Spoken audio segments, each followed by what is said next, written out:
স্বামী তার স্ত্রীর দুধ পান করতে পারবে কিনা এটা একটা বাজে প্রশ্ন। তবে বিষয়টা হলো এই, কথা শোনে না, স্বামী স্ত্রী পারস্পরিক যে কোনো ভাবে এনজয় করতে পারে, সেই ক্ষেত্রে দুইটা জিনিস নিষেধ। একটা হলো পেছন রাস্তা ব্যবহার নিষেধ, আর দ্বিতীয় হলো ঋতু চলাকালীন সময়ে সামনে পুশিং নিষেধ।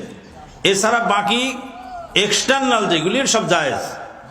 এবং স্ত্রীকে আদর করতে করতে হঠাৎ যদি 2-1 ফোঁটা দুধ স্বামীর মুখে চলে যায়, কিছু কিছু মানুষ মনে করে যে দুধ মুখে চলে গেলে সে দুধ সন্তান হলো।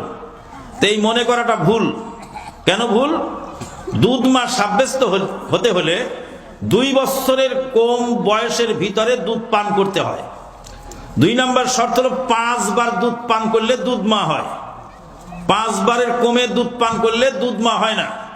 মানে কোনো বাচ্চা যদি কোনো মহিলার দুধ যদি তৃপ্তি সহকারে একবার পান করে, আবার ছেড়ে দিল, পরে আবার ধরলো পান করতে, আবার পান করলো, 1 দিনে হোক আর 5 দিনে হোক আর 1 মাসে হোক, মোট 2 বছর বয়সের ভিতরে, বয়স 2 বছর মানে আরবি বছর, ইংরেজি বছর নয়।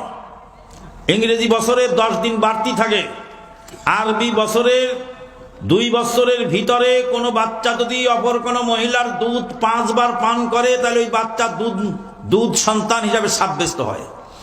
তো বুড়ার স্বামী 2 বছর পার হয়নি, হঠাৎ যদি 1 ফোঁটা মুখে চলে যায়, সেটা হারাম হবে কেন?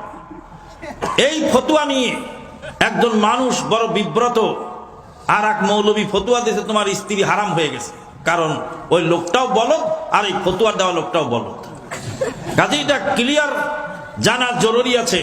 নাসিরউদ্দিন আলবানী রাহিমাহুল্লাহকে কেউ জিজ্ঞেস করেছিল যে হঠাৎ যদি আদর্শ করতে 2-1 ফোঁটা দুধ মুখে চলে যায়, সমস্যা আছে? নাসিরউদ্দিন আলবানী রাহিমাহুল্লাহ কাজটা ভালো নয়, তবে হারাম হয়নি। ধন্যবাদ। জি, কিয়ামতের দিন মারিয়াম এবং আসিয়া এর সঙ্গে মুহাম্মদ সাল্লাল্লাহু আলাইহি ওয়াসাল্লামের কি বিবাহ হবে?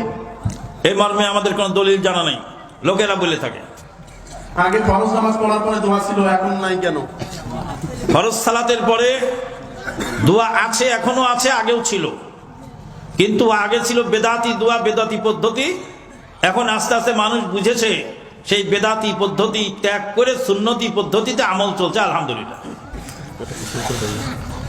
2 বন্ধু আজ শুনতে এসেছি, কিন্তু এক বন্ধুর দান করার টাকা নাই, আরেক বন্ধুর মানে টাকা দিয়েছে দান করার জন্য।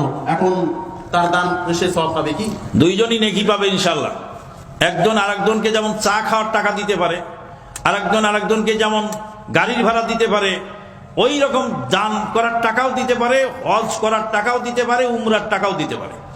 কোনো বন্ধু যদি কোনো বন্ধুকে উমরা করায়, তাহলে যিনি টাকা দিবেন তিনিও নেকি পাবেন, আর যিনি করলেন তিনিও নেকি পাবেন। ধন্যবাদ।